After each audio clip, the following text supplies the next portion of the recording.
Ngayong samahan niyo ako magluluto tayo ng makspag. Sarap. Diba?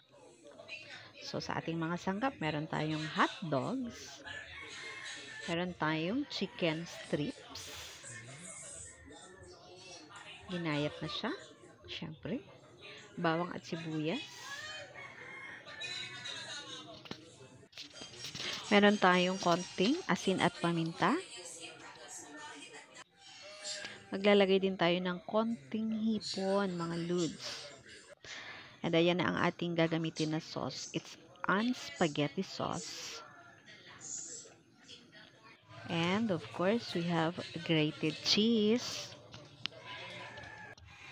Dahil hindi available sa atin ang sweetened milk, meron tayong asukal. Ayan, para mas mabilis, nag-boil tayo ng tubig.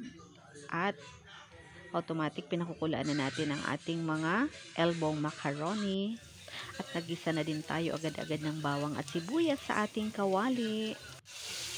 And then, nang mag-brown na yung ating bawang, nilagay ko na yung chicken strips.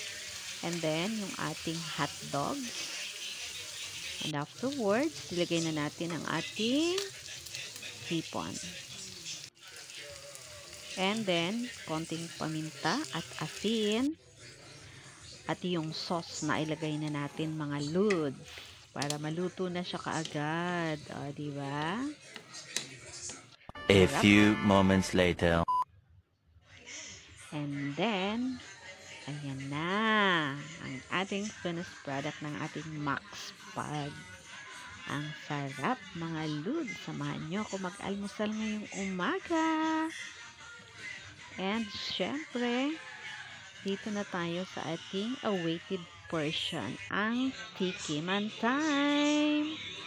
At sarap na sarap tayo dyan. Naglalaway-laway na po ako. Pero sorry, makikita nyo ang haba ng tastas ng aking bunganga every time nandito tayo sa portion ng tikiman time. Kasi mahaba ang tastas ng aking bibig.